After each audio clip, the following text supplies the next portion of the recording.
is Power Flavor Magazine, and this is the time we bring for you your celebrity, the person you want to know about, what they're doing, what they're up to, how they are. This is the time we bring them here for you on the show. And today we have the one only, Pablo, the only Pablo.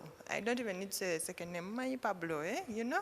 So he's here for you with us on Power Flavor Magazine. He's going to be telling you more about himself for you. Some of you, I know, the young ones who are seeing him for the first time, is also going to tell you about himself, what has been up to, what he has for you. 2018 is big. Welcome to the show, Pablo. Thank you. Happy New Year. Happy New Year to you. So for the people who are watching you, I won't say people who are watching, you know we still have Basama around, eh? Yes. For those who are watching you for the first time, they would like to know, who is Pablo? Wow, that's a very good question. Pablo is a journalist by profession, a comedian by occupation, and a father by grace. Yes, and I'm also into a couple of things. I'm into writing, I'm into farming, but most importantly, I'm into stand-up comedy. Yes. So where have you been? You know, you've gone quiet. Have you decided to go into father making? Huh? Yes, you know, in 2007, beginning of 2007, we took a deliberate decision because we had a number of young people who wanted mentorship, who wanted to join comedy. And so we got a space in Makerere that was really dilapidated. So we decided to change it and, you know, give it a facelift. So we decided to pay attention to creating a space for young people. And then again, we also felt we needed a break because we had been doing comedy since 2009 non-stop. And so we felt that, you know, sometimes if you want to jump higher, you have to take 2 steps behind. So we felt we needed to take off some time and, you know, rethink and also get to know the terrain of the industry, how it is, and also to find better strategies of how to get it working. So now we are all set, the center is working, and now we're back on road. You're going to start also doing your comedy with the new people that you've been training as well, the young ones? Yes, we've already started that. Actually, at Pablo Life Show, it's a platform for all kinds of performing arts, not only stand-up comedy. So we have been mentoring young people in comedy, public speaking. There are those who have extraordinary performing arts, like guys who are into acrobats. There are those who are into mimicry. Then we have those who have come up with the new forms of art, like they get Michael Jackson songs and then they dance on roller skates. So it's quite an interesting, it's a cocktail of entertainment.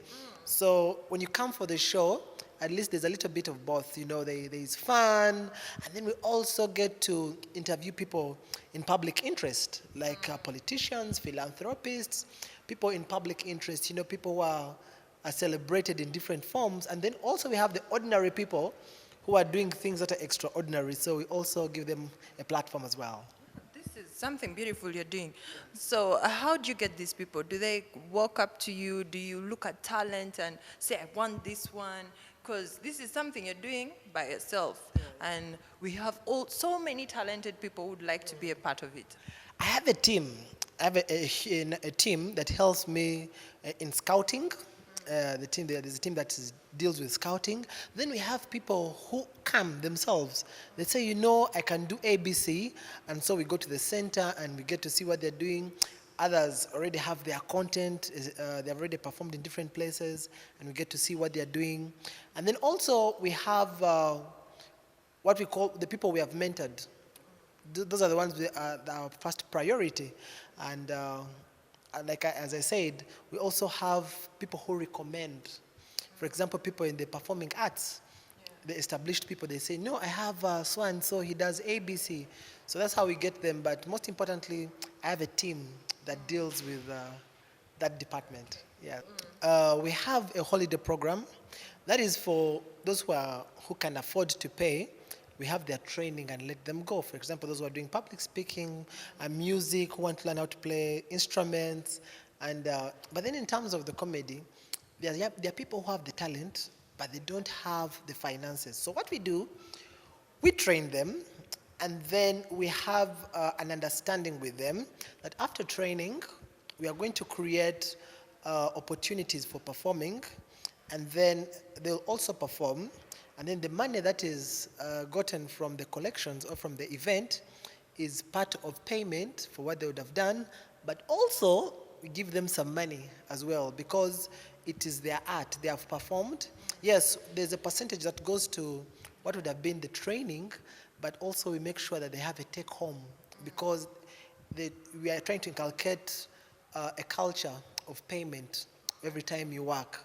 Yeah, so that's what we do to make sure that they are happy as well. It seems to be a really big project. As you're hearing Pablo talking about it and all these, it's not only about the comedy, by the way, it's more about all the arts and performing, you know, how you guys love it on Powerful Level. We bring you all, the entire package for you. But now I want to get more into the Pablo Life. Yes, yes. It has been off for some time, and we want to know how far you're going with it. That's a very good question. Pablo Life started in 2009.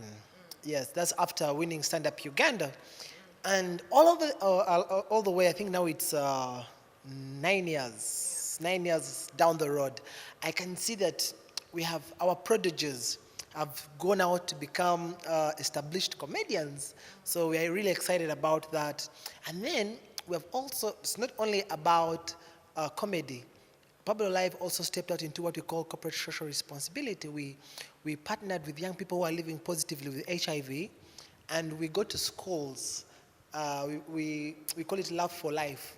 We entertain, but also tell them about the dangers of HIV and how you can keep away from them. And also, the young people that we go with tell them that HIV is not for only the adults, we are also vulnerable to it.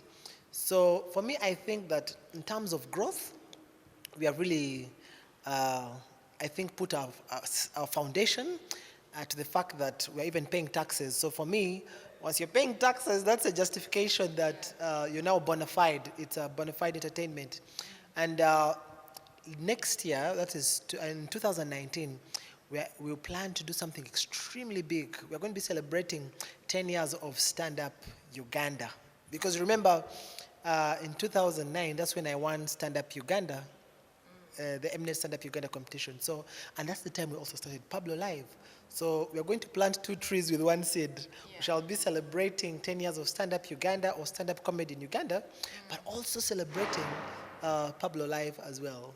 Okay. Yes. That's beautiful. So Pablo Live is going on. We shall be having more shows this year. Yes, we resumed last year in October, and I had a production called Love for Heaven's Sake.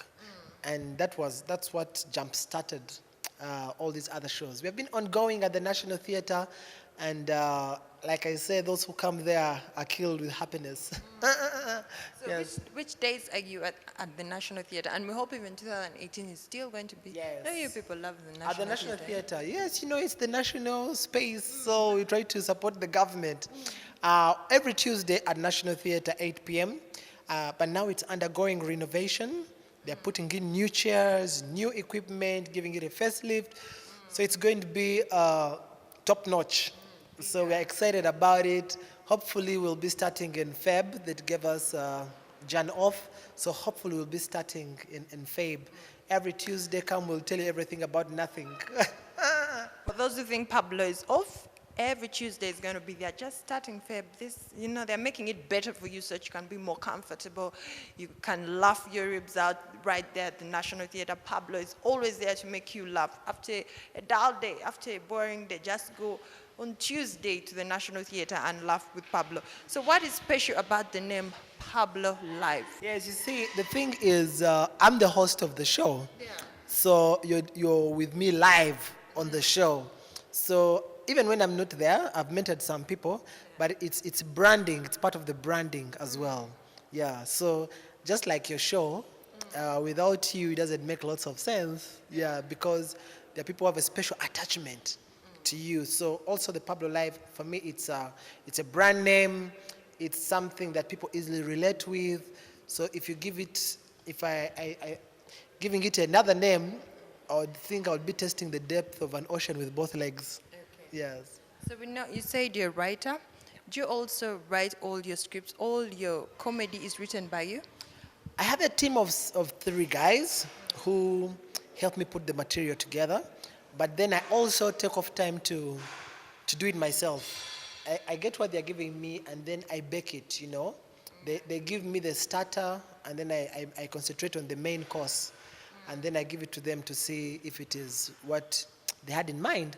And then also, not only do I write for performances, I've written a book. It's called Everything About Nothing. It's fictional. It has lots of stories there. It's just for laughs, you know, just for laughs. And then I was writing for a newspaper, and I had a column there just so humor. That was the Observer, but now I stopped because they changed their programming. And then I'm so passionate about writing.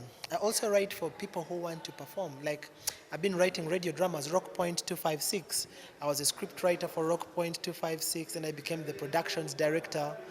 And it was a radio drama that was a radio serial drama that was run in 5 languages on 13 radio stations. So I was able to understand all these languages and make sure that they're all synced and we are not losing the messages. Yeah. But Pablo, you actually know very many languages. How many languages do you speak? Wow, that's a good Because you mix question. here, there. Eh? Yeah, I think I speak most of the Bantu languages, but I think they could come to either 12. Yes, yes. You're a comedian, not play around with them. Yes. Give them a lot of nothing. Yeah. So what do you think about comedy, where it has reached now in Uganda? Because right now, I'm telling you, comedy is all over compared to back then when you had just 1, 2. Now, everywhere you go, it's comedy. Yes. I think for me, the industry is booming in terms of interest. People are interested. And the fact that social places are now considering comedy as a catch for clients, for me, it's a plus. I always tell the comedians that you need to buy shades because your future is bright. And then also, you know, like the different forms of comedy. There's stand-up comedy where one person just stands up and talks to the people. Then we have sketch comedy where 2 or 3 people come up and create a situation. And so we also have mimicry. Then we have what we call, most people call them dikula, but they're clowns. So all these are under comedy, but in different genres. So the fact that they're all growing at the same time, for me, it's a plus for industry. However, it's also important to say that in every development, there'll also be mediocrity at some point. So we also have some who have come in the industry and I can say have given it a bad image in terms of content, in terms of presentation, and so that has chased away some potential clients. So it's a little bit of both. We are all growing at the same time. We don't have a template. You know, there's no school of comedy. Yeah. So we are trying to see, what do you have, what do I have, how can we better it?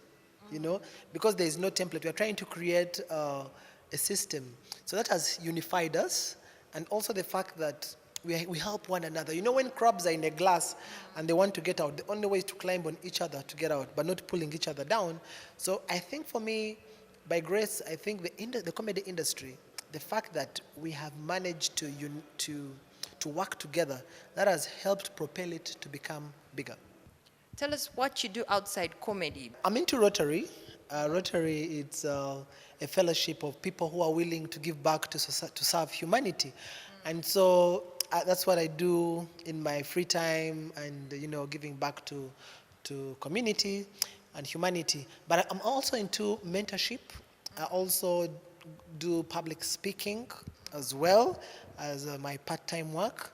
And then I'm also into, like I said, farming. I love farming. I was raised a farmer, so I just love the soil. So I'm into farming as well, but most importantly, it's improving the comedy industry as well. Who in the Ugandan comedians would you love to work with, or would you love working with? You know, that question is kind of hard for some of you to answer. Yes, I think the beauty is that I've worked with most of them. But the one I've worked with extensively, there are 2 I've worked with extensively. I've worked with Anne, especially on tours, international tours. Then with Mendo Habat Seguja, also known as Teacher Mpamire. That one, I think, in 2009, we have a great story how we used to go to the parking lot and create content and see, is he best at Museveni, and also would help me. So I think those are the ones I've worked with extremely closely. However, on different platforms, I've had an opportunity to work with different comedians. And for me, there's something different and special about each comedian that they bring to the table. And that, for me, unlike music where there are specific genres like hip hop, raga, comedy is just comedy. What makes you laugh? Yeah, so for me, every comedian I've worked with, there's something unique that I've picked from them and that I've learned from them, and I always celebrate about them. Anything else you'd like to tell the people out there watching Pablo? Continue watching UBC with your girl. She's the real deal. Khashoggi de Magwan. Don't break, wreck, or mess her. Bless her, make her, love her. Because what she tells you is what really matters. The rest don't count. Yours truly, Pablo. I'll see you when I see you. And happiness, as always, is always killing me. Diggity. This one is telling me, ah, highway.